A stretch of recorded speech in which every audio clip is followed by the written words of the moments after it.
Hi everybody, I'm Bill Whittle and welcome to PJTV's special series on taxation called Death by Taxes. We'll be looking at why the attitude behind the progressive income tax is wrong and how the IRS has damaged our nation's economy. You can look for the entire series at the PJ store. Now in this episode, we'll have an overview of the income tax philosophy and discuss how out of control government spending really is. I'm joined by Grover Norquist, who's the founder and president of Americans for Tax Reform. One of the conservative movement's most iconic figures, he serves on the boards of the American Conservative Union and the National Rifle Association. He's also written several books, including Leave Us Alone, Getting the Government's Hands Off Our Money, Our Guns, and Our Lives. Gotta like the sound of that. And also joining me from Washington, D.C. is Curtis Dubay, who's a senior fellow for tax and economic policy at the Heritage Foundation and a former senior economist at the Tax Foundation. Joining me here in the studio is our friend Terry Jones, the associate editor of Investors Business Daily. Welcome to all of you. Gentlemen, let's just start with the basic kind of conservative round-the-block overview. Most of us think that taxation is a form of theft. Most of the people who like to just in an offhand way criticize conservatives and Republicans and the right is saying, you guys don't want any government, you don't want any taxes. And that's just plainly absurd, and no one I've ever heard is arguing for a world without any kind of government or any kind of taxes. The question I think we all have to ask ourselves is, what's reasonable? What's a reasonable tax? What's a reasonable sized government? What is it that we actually want?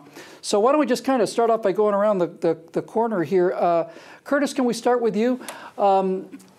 The federal government has a series of pretty limited, at least in the original box it came in, a series of pretty limited obligations as outlined in the Constitution, and I think just about every American in the country is willing to pay for a reasonable, limited government as outlined in the Constitution. How did we get to this place where something like $2 trillion of the $3.5 trillion that we raise in revenues goes from one person to pay another? I think you hit the nail on the head. We've evolved to have a federal government that is all about transferring money from one American to another. We don't anymore carry out the constitutionally prescribed enumerated powers of the federal government. We've gone well beyond that. It started in the progressive era, it certainly exploded during and after World War II, and now we're at this point where to fulfill those obligations, to fulfill those transfer payments, the federal government has to raise $2 or $3, maybe $4 trillion a year to do that. And so to do that, we need the progressive federal income tax system. The way to get the size of the tax burden down is to get spending under control. I used to naively believe that the government should spend what it raises in tax revenue, but that's just not how it works. Congress sets spending levels, and then hopefully tax levels get to where it's reasonable to have a reasonable sized deficit, but even that doesn't really constrain them at certain times. It's all about spending. Getting spending under control allows for a lower tax burden. Grover, let's just go to you with kind of this overview about this government taxation, especially deficit spending in order to pay one person from the future raise from somebody else. There's a fair amount of evidence that this idea is getting some traction among young people. Now, the Democrats just assume that those people are in their pocket, but I think it's starting to dawn on young Americans that they are going to be paying for the rest of their lives for services that they're never going to receive in order to cover the debts that we have incurred by taking money from one people to buy the votes of another. Is that an argument that you think can be used against this giant out-of-control tax tumor called the U.S. federal government? Yeah, the good news is that younger people who the government and politicians tend to think aren't engaged somehow have figured out that Social Security will not be there for them in the sense that it is now, that they'll pay a lot more in taxes than they ever see in Social Security benefits, and that all of the entitlement programs are going to have to be dramatically reduced because the government is overpromised and has an economy that's as slow as it is. So young people are the friends of reforming entitlements, and I think that's extremely helpful in changing the political dynamic. The Tea Party, 2009, was the other change agent. Prior to that, earmarks were considered a sign of virility. It's how you showed everybody how tough and cool and important you were in Washington, D.C. Today, it's considered rude, like, I don't know, farting at the dinner table. Nobody wants to be associated with it. And in 3 years, it went from being something you wanted in your obituary as a congressman, I stole money from Alabama and brought it to you, to where it's like shoplifting. So that is a wonderful shift, cultural shift, in a very short period of time, courtesy of the Tea Party. You mentioned in another segment that we saw the same thing with gun ownership, where gun rights, personal self-defense was just basically just in this gray zone until very, very recently. Finally, political pressure from the grassroots forced the Supreme Court to rule, and they ruled in favor of the personal defense interpretation, and wonderful things can happen pretty quickly. I could use some good news, Terry. I'm always happy to hear a little bit of good news. Let me just ask you about this government theft thing, and we're going to ask some specific questions in a minute. One of the things I found to be very effective, especially with young people, as an example of the idea of government theft is Uber. I mean, Uber is a tremendous breakthrough app that's changing people's lives. It allows one free person to hire another free person to provide them with a service, but you can't get picked up at the airport because the LAX Airport Authority wanted to add $10 to any Uber charge in order to allow somebody to get picked up at LAX. You tell young people that this $10 was going to get added to your bill and not do anything for your ride, just going to go to somebody who wasn't on the scene, and all of a sudden they start to get the idea that this is, in many cases, just institutionalized graft. Yeah, I mean, especially for young people, most young people don't pay taxes. Mm-hmm. That's one of the big problems we have today, is that more than 40 million Americans who theoretically are earning income don't pay taxes at all, or get money back in the form of an earned income credit or some other form of money. But you know, the younger people, their interface with it comes with things just like this: innovation, net neutrality, things of that sort. Things where they are going to find out that they will suffer because they'll have fewer choices, higher prices, more regulations, more rules imposed on them as a result. But the other thing is, you know, a lot of things at the lower level. You know, you talk about things like just basic work, you know, getting a job. Mm-hmm. These things are missing in their lives for a lot of them. And I don't know that the connection is always made for young people who know they're getting screwed through the Social Security system, but don't understand the connection to the bigger economy, that these higher taxes on people that they think are a bunch of fat cat wealthy you know, cigar smokers are in fact screwing them out of jobs, ruining their future and their careers, or potential careers, and making them a lot more impoverished as they get older. It's not a good deal for them, but unfortunately nobody makes that case to them. Curtis, can you tell us a little bit about how the progressive income tax got started and some of the consequences? You know, as Terry said, if you're paying a ton of money in income tax, punitive income taxes, that's money that you're not going to be able to spend to buy a new fleet of trucks and the drivers that drive them. It's a new plant that you can't open. It's jobs that could not be provided that otherwise would have been provided. How did these progressives get this thing in the door? How did it get so out of control? And what's been some of the broad stroke damages that it's caused us over the years? Well, I double-checked earlier today, and the progressive tax system has been in place since the institution of the modern income tax back in 1913, which was part of the progressive era. So it's always been part of the tax system, and I think it comes out of the idea that the rich earn more, so they should pay more, and we haven't really ever gone past that. The progressive tax system has a couple effects.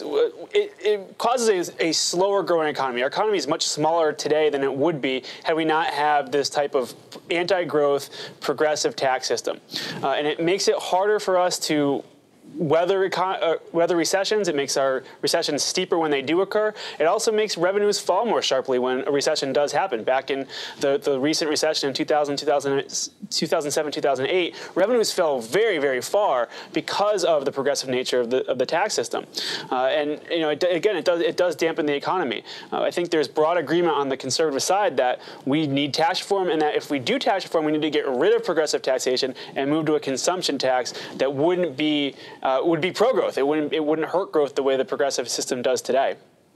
Grover, let's talk a little bit about hidden taxes and kind of these sort of unseen damages. You know, I think probably the reason, in fact, I'm quite convinced personally that the reason that they get away with what they get away with is because of withholding, because of payroll withholding.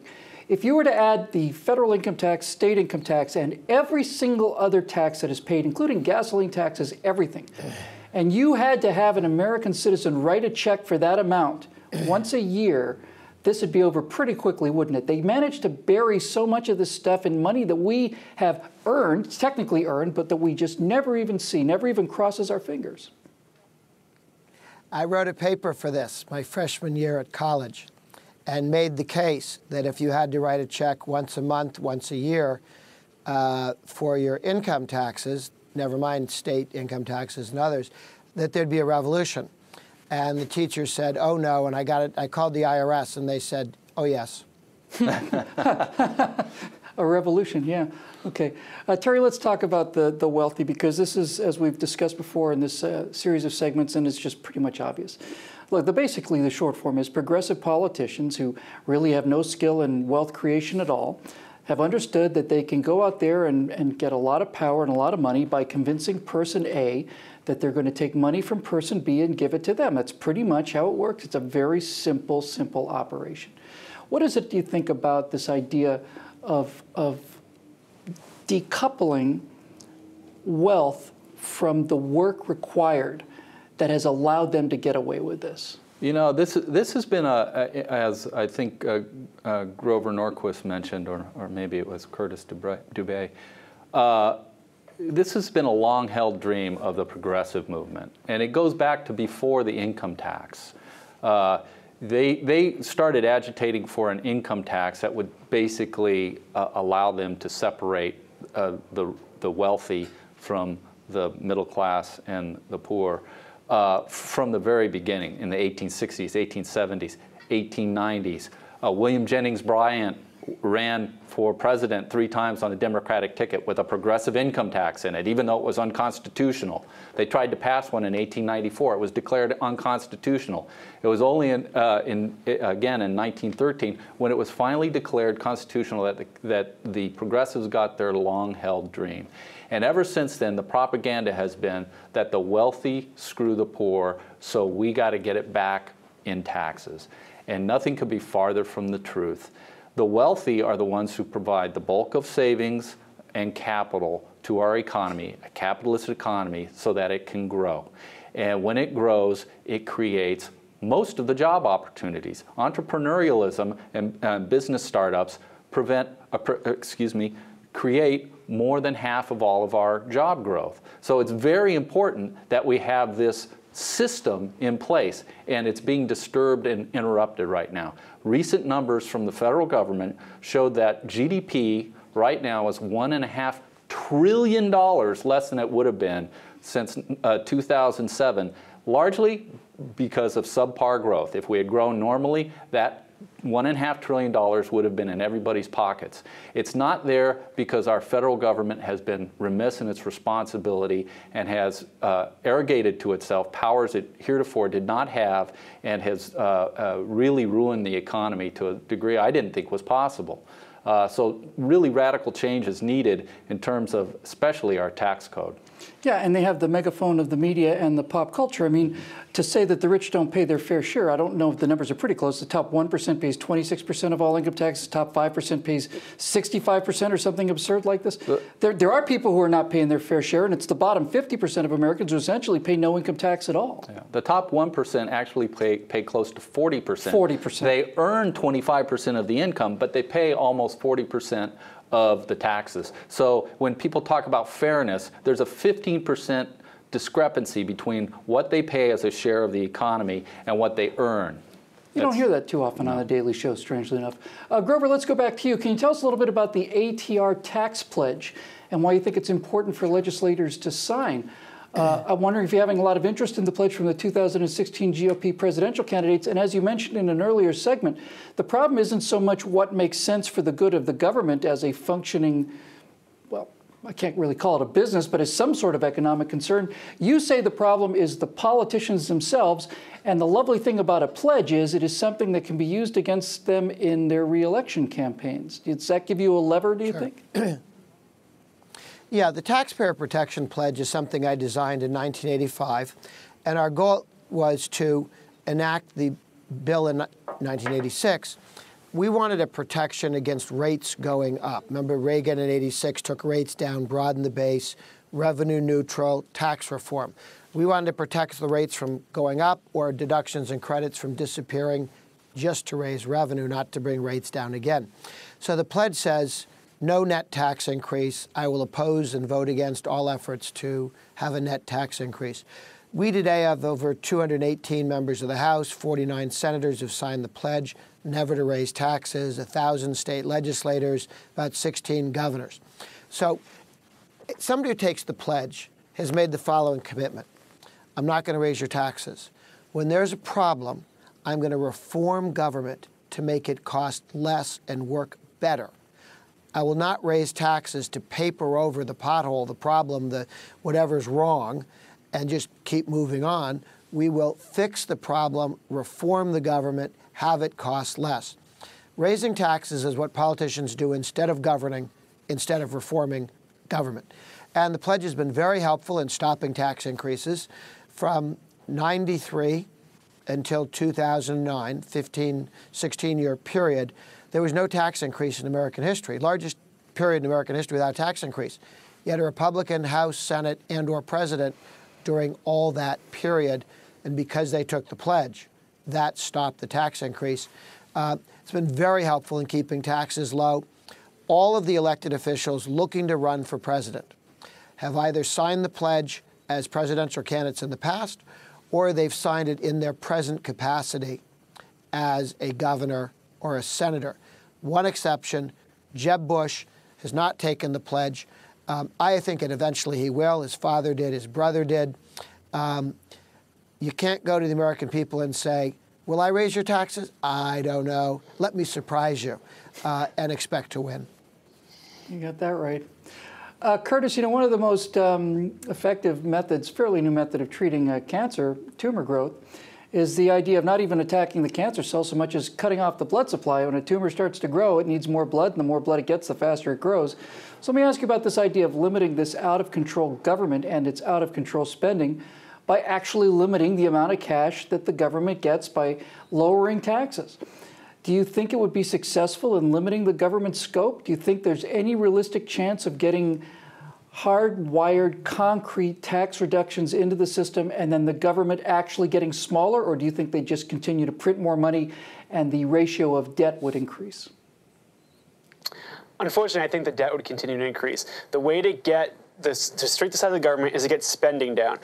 We've proven, I think, we can't starve the beast. If you want to shrink the size of the government, you have to get spending under control. And the way to do that in today's day and age is to reform entitlement programs. That's what's really driving our deficit and debt program going forward. The explosion of Social Security and Medicare, and that's happening mostly because of the movement into retirement of the baby boomers. There's just a whole lot of them. There's fewer of us, people my age in the workforce, and it's unsustainable on its current trajectory. Those programs need to be made reformed so they can be made more affordable and more effective. There's huge areas to reform those programs so that we can make sure that they're there for those who need them most. Unfortunately, there's very little appetite in Washington to do that. I should say there's very little bipartisan appetite to do that in Washington.